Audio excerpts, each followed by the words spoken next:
antara syafaatnya Quran itu orang nggak jadi masuk neraka. Jadi syafaat itu ada dua, dari neraka diangkat ke surga, dan itu bisa lama itu.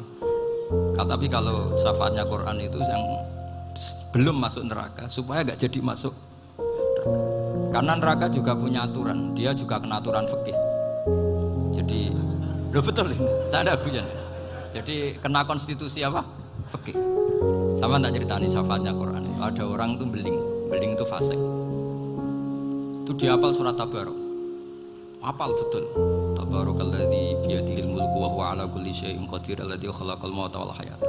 Pertanyaannya gini, boleh enggak orang menginjek surat Baqarah? Boleh enggak? Enggak. Padahal orang hafal Quran itu artinya ayat itu ada di hatinya. Fa inna wa ta'ala la yu'adzibu qalban wa al-Qur'ana. Allah tidak akan menyiksa hati yang menyimpan Quran, yang jadi flash disknya Quran, yang jadi rekaman Quran. Singkat cerita orang ini hafal. Pas ketemu Mungkar Nakir prosedur kan, ini orang fasik mau diantemin sama Mungkar Nakir. Prosedur ya, dia kan prosedur standar. Si surat Tabarok akhirnya menjelma jadi seseorang yang gagah berani. Kamu nggak boleh nyiksa orang ini. Saya ini kalamu. Kalau kamu nyiksa dia berarti nyiksa saya. Kamu berani sama kalamu. Wah ya udah berani jadi Mungkar Nakir. Tapi orang itu nakal, harus saya gebukin. Tapi kata Quran tadi, tapi saya di situ pasti kena saya. Oh debat, nggak ada lajnahnya ini nggak ikut. Kalau keserjon ikut jadi lajnah. Kalau jadi lajnah pasti kroninan. Kalau santrinya dimenangkan nanti. Akhirnya debat. Ya sudah kita ketemu Allah.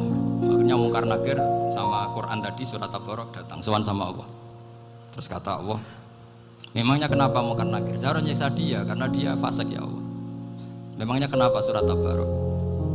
Saya ada di situ. Menurut aturan orang tuh nggak boleh ijak Quran. Kalau dia nuduk saya, nuduk Quran, itu harus dikasih tahu fikihnya Mungkar Nakir.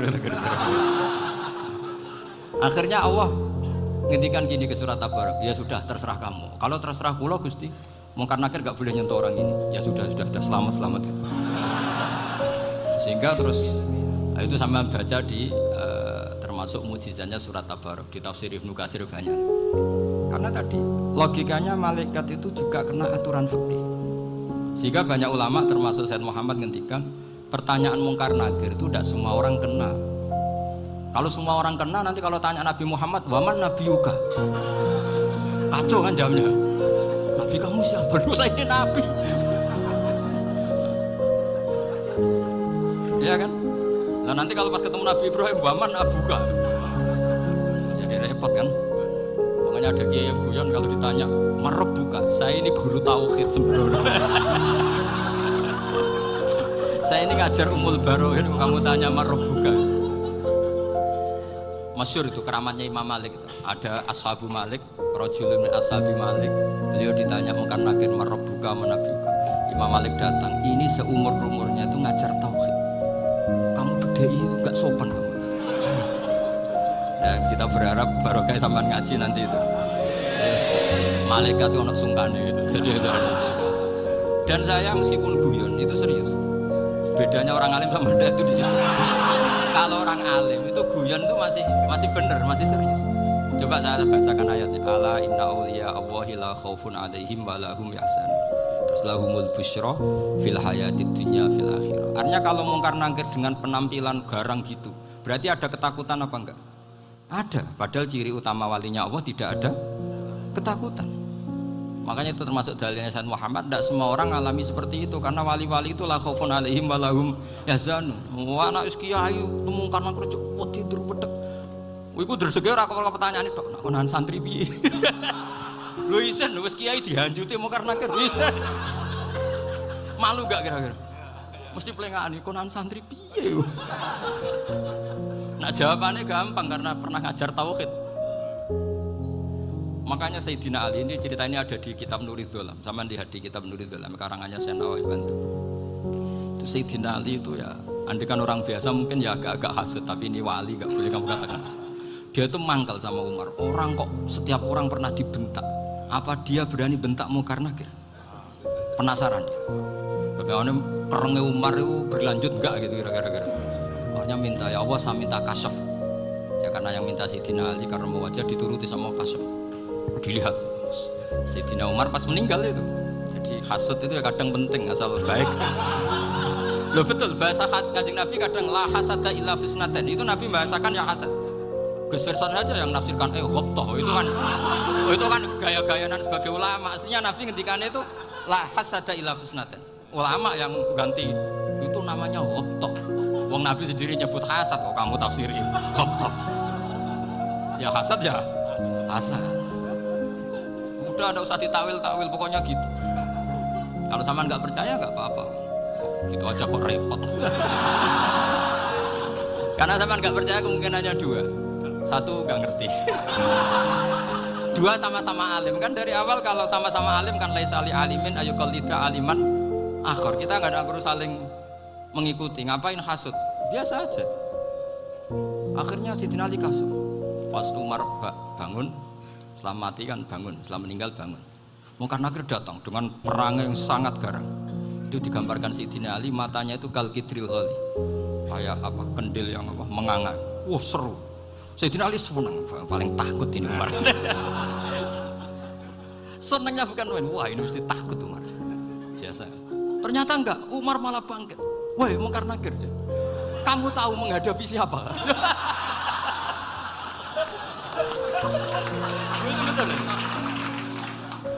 Kamu itu menghadapi temannya ahabbal khalqi ilallah.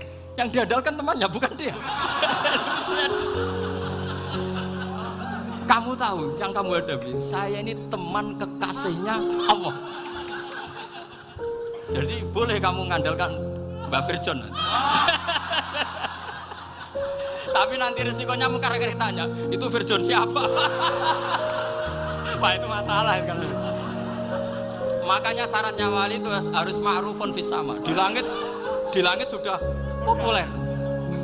Makanya dulu ada orang yang saking seninya Abdul Qadir ditanya apa saja jamnya Abdul Qadir Al-Jilani itu aman karena beliau populer. Makanya program kita harus populer dulu di langit. Itu nanti kalau dicatut oleh santri-santri nggak apa-apa. Kalau nggak populer nanti dicatat itu siapa? Masalah ya. Umar itu yang dibanggakan itu, kamu tahu saya siapa? Ya enggak tahu, saya ini temannya kekasihnya Allah. Temannya Muhammad, iya Muhammad Rasul. Wah mikir, waduh, repot. Di dunia aja gitu kan, temannya presiden, temannya panglima, apalagi ini temannya Sayyidul Awalin wal Akhirin. Di dunia aja bilang temannya presiden, menteri, orang sudah takut, apalagi ini temannya Sayyidul Awalin. Hanya Mungkar Nakir terus konfirmasi sama Allah, gimana ya Allah ini ngadepi. Sebetulnya yang diandalkan itu temannya, bukan dia. Wah, akhirnya sama Allah dibilang, ya Bu, ya sama seorang seperti itu Bu yang sopan. Terus semenjak itu Mungkar Nakir itu nggak selalu berpenampilan seperti itu sangat. Jadi semoga itu konsisten sampai nanti. Jadi kamu kalau ingin nggak takut Mungkar Nakir jadi wali dulu. Karena syaratnya tadi hanya wali sing la khaufun alaihim walahum yahzanun lahumul busyra fil hayatid dunya fil akhirah. Jadi orang itu kalau ngaji itu harus khatam. Jangan semuanya kena pertanyaan. Dan kalau semuanya kena pertanyaan nanti repot. Kalau Nabi Muhammad ditanya waman Nabi juga. Nabimu siapa? Lu kan terjadi aneh. Jadi makanya ngendikan Sayyid Muhammad semua ulama lah. Enggak ada am kecuali ditaksis. Kecuali sifatnya Allah. Misalnya bikulli syai'in alim ya benar-benar bikulli syai'in. Tapi kalau am semuanya pasti ada taksis. Meskipun dalam muhawarah muhadasah biasa. Misalnya contoh gampang, istri kamu baru seneng kamu, Mas nak pengen apa-apa itu lapor aku, gak apa-apa Mas, mesti aku seneng sama lapor. Iku dia aku pengen wayo. Wah langsung jadi apa wae. Mesti apa wae maksudnya kecuali itu gitu. Padahal kalau ngomong Mas sampean ingin apa saja tak dukung. Terus sampean bilang pengen gue iku wayo. Kira-kira disetujui apa enggak? Sama seperti kita kalau punya teman akrab, wah senang omahku gak apa-apa, anggap ya omahmu dewi, terus mlebu-mlebu kamar. Jadi tidak ada am kecuali di taksis. Artinya kalau ada cerita bahwa orang mati pasti ngalami ditanya Mungkar Nakir, itu pasti ada am yang di taksis. Itu pasti juga dialami para anbiya, para auliya. Karena ciri utama wali itu la khaufun alaihim walahum yahzanun. Kemudian saya yang mau cerita ya supaya sampean bisa menghadapi dunia global ini, tak bawa tafsir Munir termasuk tadi. Kenapa orang Islam Rasulullah SAW itu lebih senang kalau yang menang itu orang Nasrani Romawi ketimbang yang menang itu orang Faris, dalam hal ini ateis.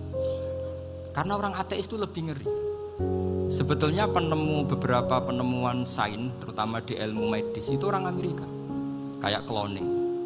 Tapi orang Amerika itu masih dilarang oleh gereja untuk mengaplikasi. Karena nanti bayi cloning itu dipakai suku cadang. Di Amerika masih ditentang oleh fatwa-fatwa agama baik Islam maupun Kristen. Tapi di Cina itu dipraktekkan karena nggak ada halangan agama. Di Cina itu biasa ada kondom diolah lagi jadi alat-alat aksesoris. Di Amerika tidak ada karena masih ada agama, masih ada larangan. Sehingga orang Islam itu lebih takut kalau yang menang itu Persia, karena terus cara berpikir ternyata Tuhan itu udah ada, langit nggak ada perannya. Jadi ketika yang menang Nasrani masih berpikir itu pertolongan Tuhan, meskipun mungkin cara mengatakan Tuhan beda dengan kita.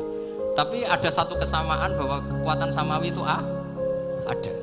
Jadi disebut ghulibatir rum fi adnal ardi wa hum min ba'di ghalabihim saghibun. Di sini diterangkan oleh Syekh Nawawi supaya kamu tidak salah paham. Sebetulnya kamu katakan misalnya wah itu paham liberal, sebenarnya saya tidak tersiksa. Cuma takut yang mengatakan seperti itu cek goblokir atau ngaji gitu. Itu aja masalah saya. Ini saya baca ini karangannya Syekh Nawawi karena tadi kata Mbak Firjon ngaji itu harus sama orang yang bersanad. Saya ini kalah sama beliau itu berkali-kali. Secara nasab saya harus manggil Mbak. Secara silsilah ilmu saya juga kalah lagi. Saya sering disewani sama cucu-cucu Syekhona Khalil. Kiai Siddiq itu termasuk murid dekat beliau Syekhona Khalil. Kalau itu berarti kan Gus Firjon, Ahmad, terus Mbah Siddiq. Mbah Siddiq ngaji Syekhona Khalil. Syekhona Khalil itu pernah ngaji langsung sama Sayyid Zaini Tahlan. Berarti beliau dari Sayyid Zaini Tahlan itu baru generasi kelima. Sementara saya itu sudah ke-7 atau ke-6. Saya, Mbah Mun, Mbah Karim misalnya, Mbah Hashim, Mbah Mahfud Termas, Sayyid Abi Bakar Sato yang arangnya Anatul Tolibin, baru Sayyid Zaini Tahlan. Berarti saya ke-7, kalah lagi. Tapi untuk jadi wali biasanya cepat saya. Karena syaratnya jadi mbah itu ngalah demi putu. Jadi kalau beliau ngotot, saya dulu Gusti, saya mbahnya. Wah itu mbah yang nggak baik. Pasti jatahnya dikasihkan apa? Cucunya dulu. Makanya Abdul Muthalib itu orang yang dapat wangsit, tapi yang jadi nabi itu cucunya. Jadi dalil saya banyak.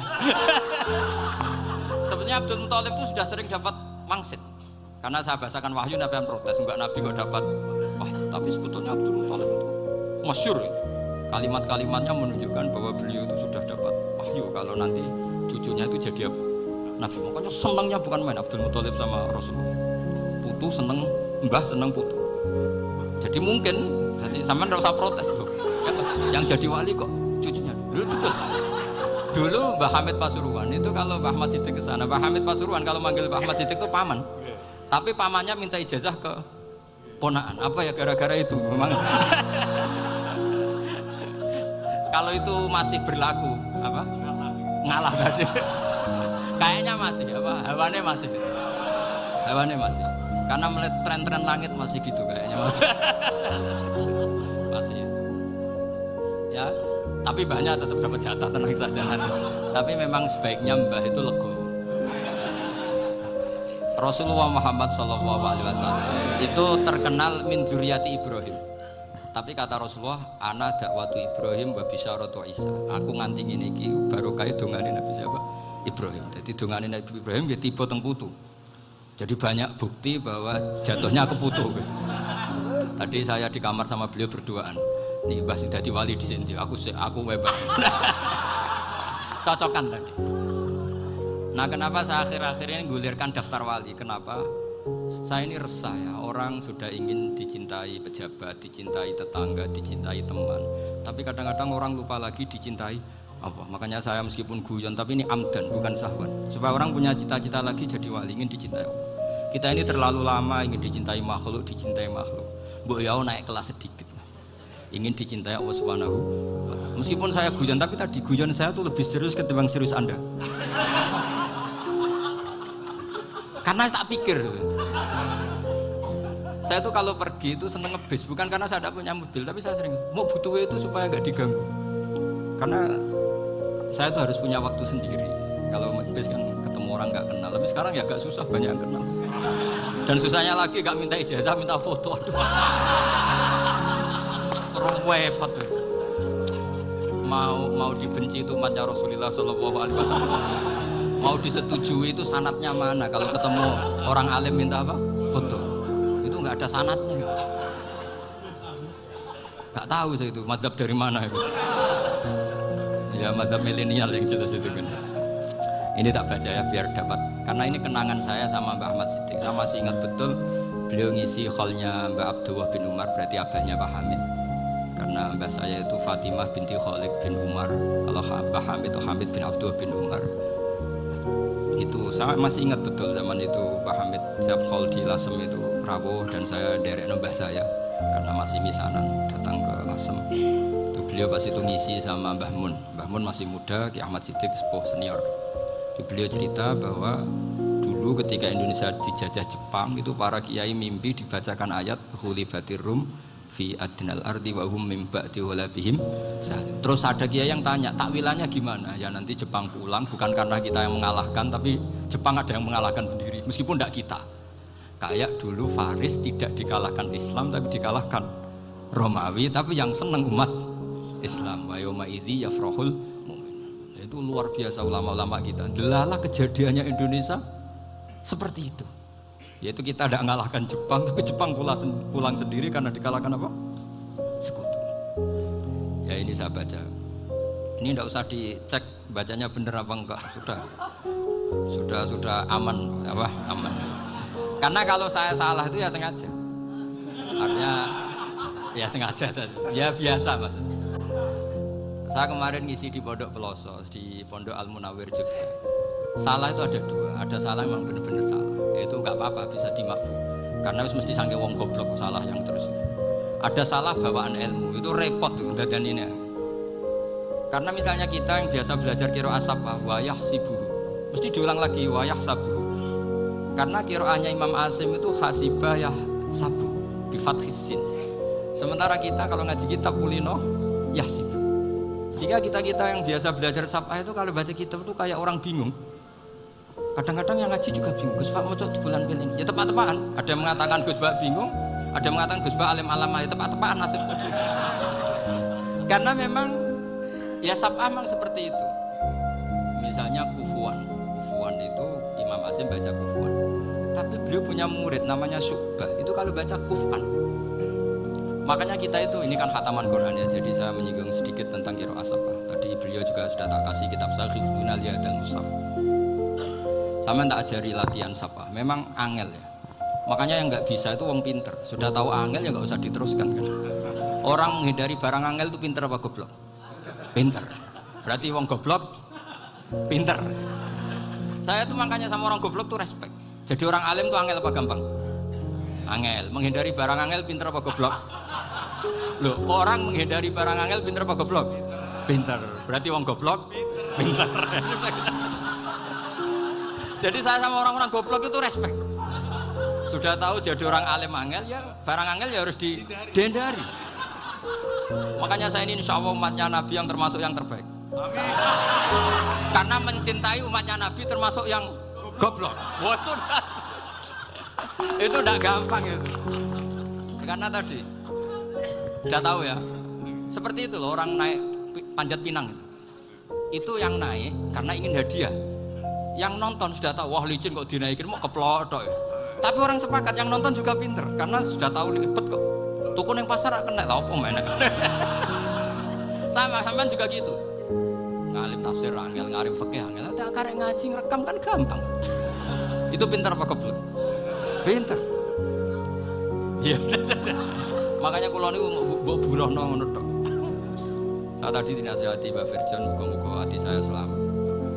Saya itu meskipun kata orang banyak, muhibbin saya banyak, tapi saya insya Allah tidak riak. Saya itu pakai kitab namanya Tasbitul Fuad, itu karangannya Said Abdul Al-Haddad. Ketika beliau punya muhibin banyak ditanya, bagaimana ya Habib Anda menjaga hati Anda? Jamnya Said Abdul Al-Haddad itu unik. Innama azzamu Allah. Mereka itu sebenarnya menghormati Allah, cuma butuh saran, dan itu saya. Jadi saya tahu sampean semua itu mencintai Quran, mencintai sunnah Rasul, mencintai hadis-hadis Rasul. Cuma sampean kan karena nggak paham, terus manfaatkan saya. Jadi sebenarnya saya ini korban. Korban. Jadi saya mau riak gimana? Korban kok mau. Bangganya di mana? Coba sampean misalnya ngaji tafsir, belajar sendiri kan susah. Terkibnya susah, maknanya susah, bahkan beli kitabnya kadang nggak kuat. Loh, untuk jadi alim tafsir itu kan harus beli kitab. Loh, saya sering belajar kitab itu jutaan. Tafsir Tobari, saya pernah beli kitab Fakhrur Razi itu berapa juga? 27 jilid. Karangannya Fakhrur, belum karangannya ulama modern, Imam Sya'rawi. Itu berapa jilid? Itu jutaan. Saya kemarin juga dihadiahi kitab Pak Quraish Shihab namanya Faidul Bari fi Syarhil Bukhari. Pak Quraish Shihab yang terkenal. Dia sering diskusi sama saya ngasih hadiah beliau ngasih hadiah saya. Oh itu harganya nggak kuat. Tidak kuat kadang di Indonesia nggak ada coba. Dan sama orang hebat menghindari kesulitan itu. Nah, kesulitan itu sebab ngaji ikut, kalau nggak paham dirukok rekamannya sudah gitu. Pinter mana sampean sama saya? Pinter sampean kan? Bikin sosis susah beli aja kok repot kan? Makanya nggak boleh orang bilang, wah goblok reso tafsir ku wong pinter. Makanya nanti kalau saya ketemu Nabi tidak termasuk orang yang mentahkir orang Islam. Kafabil mari isman ayah kira akhul muslim. Jadi cukup orang itu dosa kalau menyepelekan orang Islam, termasuk darani sampean goblok itu dosa. Caranya nggak darani goblok ya tadi di logika tadi. Alim itu angel, gendari angel itu pintar, berarti wong bodoh. Pintar ya sudah gitu. Tapi tetap bodoh. Tapi ini satu cara untuk saya respect gitu. Coba orang yang ngaji tafsir saya banyak, mungkin ribuan. Itu sebetulnya mencintai Quran. Karena Quran adalah kitab suci yang panduannya umat Islam. Sangat mencintai Quran. Terus kemudian mereka nggak paham. Terus mencari orang yang memahamkan. Burono lah cara jawabannya ini. Terus keren saya itu di mana coba? Lah terus mereka kurang ajarnya gini, kalau paham itu ya alhamdulillah paham. Kowe nak ngaji Gus Bae ngono tok. Tapi nek ora paham, ora nyalano akal ya. Mari Gus Bae nerangno cepet mulane gak paham. Ora kok nyalano teke sing lelet. Maksud kan masyaallah naudzubillah tenan. Sebetulnya tingkat kurang ajarnya tinggi Gus. Jadi kalau nggak paham itu kadang nggak nyalahno uteke. Kayak mau misalnya, mau mari mikir aja jelas. Padahal misalnya jelas orang mesti paham bodoh. Paham? Jadi kata Said Abdul Haddad, innama azzamu Allah. Sebenarnya mereka itu sangat menghormati Allah. Makanya kita nggak perlu mengatakan wasilah itu kafir, nggak akan. Karena orang tawasul sama Rasulullah itu ingin dapat ridhonya Allah lewat orang yang dicintai Allah. Kita mencintai wali sebenarnya, wah itu kekasih Allah. Kita mencintai itu karena mencintai Allah. Sama seperti gini, kamu mencintai kangkung apa enggak? Sebenarnya sama sekali enggak. Tapi kamu ingin sehat, ada asupan gizi. Kamu ingin tubuh kamu sehat, butuh asupan gizi. Kemudian kamu makan kangkung. Apa terus kamu cinta kangkung? Kan enggak. Cinta kesehatan kamu sama. Orang yang mencintai saya ingin kepuasan rohani. Saya kan termasuk kiai yang torekonya gampang. Ini swarga, kan akhirnya penggemarnya banyak. Coba kalau kamu neraka. Jadi sebetulnya Anda mencintai kepuasan Anda sendiri. Nah, saya ini korban. Makanya untuk masuk surga cepat saya, korban itu cepat. Da'watul mazlum la turaddu kan. Laisa bainahu wa bainallah hijab. Jadi saya kalau donga langsung seret langit. Karena mazlum. Saya sinau tafsir coba sampean bayangkan, ada tafsir itu sudah 27 jilid. Sing ngarang Fakhrur Razi itu bulatnya bukan main. Karena dia ahli filsafat. Bulatnya Masya Allah. Sudah gitu sinau Jalalain kadang dikomen oleh Sawi. Sudah kita percaya Jalalain jebule dibuli Sawi. Percaya Sawi dikandani, oh itu Maliki rasa ribet. Sudah gitu sinau Qurtubi, sinau tafsir Tobari itu susahnya. Belinya susah, belajarnya susah. Padahal saya punya keluarga, punya istri, punya anak. Bayangkan kalau istri saya rewel kayak istri sampean. Wah, itu. Tapi alhamdulillah enggak. Sama sekali enggak. Allah sudah milihkan, wah ini bahaya kalau punya istri rewel. Imam Sibawai itu kitabnya banyak, tapi yang terbukukan hanya kitab Sibawai. Karena beliau kalau sudah belajar lupa istri. Hanya pas beliau di pasar, kitabnya dibakar semua sama istrinya. Karena dianggap saingannya. Ternyata yang dicerai tidak kitabnya, malah istrinya. Itu Imam siapa? Tapi alhamdulillah kitab saya nggak terbakar, aman. Saya teruskan ya. Jadi untuk menjaga ria dilatih innama azzamu Allah. Sebenarnya mereka itu menghormati, sehingga wasail itu sebenarnya nggak pernah jadi subjek pelaku utama, tetap Allah. Sebab itu kata Sayyid Muhammad, kamu kok mengatakan wasilah itu kafir itu gimana? Ketika innallaha qad ba'atsa lakum taluta malika. Talut itu ya manusia. PD-nya itu apa?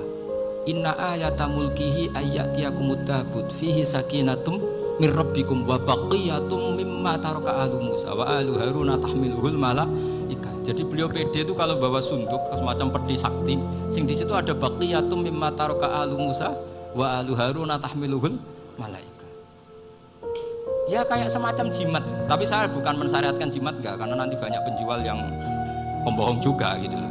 Cuma cerita, kamu tidak usah mengatakan kafir. Dulu Talut PD-nya kalau bawa sunduk semacam peti kesaktian yang di situ ada baqiyatum mimma taraka alu Musa wa alu Haruna tahmiluhul malaika. Sehingga Khalid bin Walid meskipun beliau sahabat dan menyaksikan wajah Rasulullah SAW, itu bawa sya'aratun min sya'aratihi Rasulullah SAW, bawa rambutnya Nabi. Perang kemana-mana itu diletakkan di pecinya. Nanti sama tanya lagi, masa pakai peci Khalid bin Walid itu? Wah panjang itu, sampai itu repot. Sampai tak warai ngaji usul fikih. Usul fikih itu kalau ngaji itu ada istilah tangkihul manat. Ini mesti ini wilayah yang kita bisa berdebat sama Mbah Firjun. Dulu itu musuh saya karena saya makili Anwar, beliau makili pelosok. Tapi tahu-tahu kalah tua terus saya mengundurkan diri. Di fikih itu ada istilah, ada tangkihul manat, ada tahqiqul manat, ada tangkihul manat. Tangkih itu kira-kira gini, lafadz hadis itu dibuang sekian untuk tahu bahwa itu madarul hukmi. Misalnya gini, tak beri contoh paling gampang. Sama harus paham, kalau nggak paham nggak pinter-pinter. Ja'a a'rabiyun ila Rasulillah sallallahu alaihi wasallam. Ya karena ini menghormati Pak Ahmad Siddiq, saya orang alim, jadi ngaji ini tetap ada suasana alim. Ya harus ada suasana alim, nggak perlu jadi orang alim tadi susah. Sudah ngindari susah itu pintar, sudah itu aja. Jadi orang alim susah, ngindari barang susah pintar, berarti orang tidak alim pintar. Nah meskipun tetap sudah itu pegangi sampai mati nanti. Jadi orang alim itu repot. Itu kata Imam Ghazali, kalau orang alim kalau mau masuk surga itu sama Allah nggak boleh kif, kamu nggak boleh langsung masuk surga. Coba cari umat kamu, syafaati dulu. Ya saya takut nyari sampean nggak bisa kembali. Saya tidak punya rencana itu. Pokoknya mau masuk. Boleh sampean kuaduan, aduan balik raroh dewa, repot nanti saya. Berat jadi orang alim itu. Ya saya teruskan ya. Ada tangkihul manat. Ja'a a'rabiyun ila Rasulillah sallallahu alaihi wasallam. Faqala ahlaktu wa ma ahlakaka qal waqtu imraati fi nahari Ramadan. Ya saya ini rusak ya Rasulullah. Kenapa? Karena saya menjima istri saya fi nahari Ramadan. Terus kata Nabi, kamu harus bayar kafarah. Napa Nabi kafarah? Puasa 2 bulan. Wong baru 1 hari aja terjadi gitu kok disuruh puasa 2 bulan. Ya tidak kuat ya Rasulullah. Baru berapa hari saya puasa aja kecelakaan seperti itu. Apalagi kalau sampai 2 bulan. Enggak ya Rasulullah. Ya sudah kalau gitu kamu pertama ngasih makan apa? Itku rokobah kan, pertama merdekakan budak. Tapi kan sekarang nggak ada budak, makanya terus sekarang langsung puasa. Wah ini nggak bisa semua. Ya sudah ngasih makan orang 60. Kasihkan siapa ya Rasul? Ya orang fakir. Saya ini paling fakir. Di kampung saya ini orang paling fakir. Jadi mulai dulu orang fakir itu hubungan suami istri itu paling lancar. Mulai dulu. Makanya orang fakir itu anaknya banyak. Karena hiburannya hanya itu. Wong Ramadan aja. Coba mau ke ATM nggak punya uang, mau antri di bank nggak punya, mau apa coba? Itu mulai dulu. Ini sanatnya mutasil. Wah, akhirnya sudah sanksinya kan tadi ya, itqu raqabah atau puasa 2 bulan berturut-turut atau ngasih makan 60 orang miskin. Lalu kata ahli usul fikih, kata a'rabi dibuang, nggak menjadi catatan hukum. Orang kota pun kalau melakukan itu juga kena sanksi yang imro'atahu juga dibuang. Andai kan itu dilakukan untuk amatnya juga ketentuannya sama. Nah sekarang perdebatan antara Imam Syafi'i dan Imam Malik begini. Sekarang pertanyaan gini, jima istri itu hukumnya boleh apa haram? Boleh kan? Lalu kalau ada orang tanpa udzur kemudian makan siang-siang, cara Imam Malik hukumnya sama, harus kena sanksi yang sama. Karena sama-sama hadku hurmati Ramadan bighairi udzrin syar'iyyin. Sama-sama merusak hukum Ramadan tanpa udzur syar'i. Lu jima itu tidak zina. Kan hukumnya jais. Nah, sekarang makan hukumnya jais, harusnya juga kena ketentuan yang sama. Cara pikirannya Imam Malik. Nah, alhamdulillah Imam Syafi'i gak setuju. Wah, cara setuju repot. Bahkan orang-orang Syafi'i sudah punya khilaf, kalau gitu minum dulu. Iya, biar iftarnya pakai minum. Setelah minum baru jima kan. Ini sudah menyiapkan khilafnya. Ini khas Syafi'i ini, bongsong rekayasa hukum. Nanti bisa belajar jauh cara ngakali hukum. Makanya guyonan yang masyhur Gus Dur itu gitu. Ada seorang kiai atau Gus lah, ya punya salah, namanya manusia kan punya salah, entah cangkruk entah apa, pokoknya punya salah. Ada wartawan yang ngiranya semua kiai itu orang suci, sehingga tanya sama Gus Dur, Gus itu ada kiai kok, ya pokoknya salah lah. Tapi jangan bayangkan dosa besar, enggak, kecil-kecil aja. Itu gimana itu? Padahal kiai kan orang suci. Jawabnya Gus Dur lucu. Ya justru yang boleh salah itu para kiai. Kalau kamu nggak boleh. Loh, kok bisa Gus? Karena mereka tahu caranya tobat.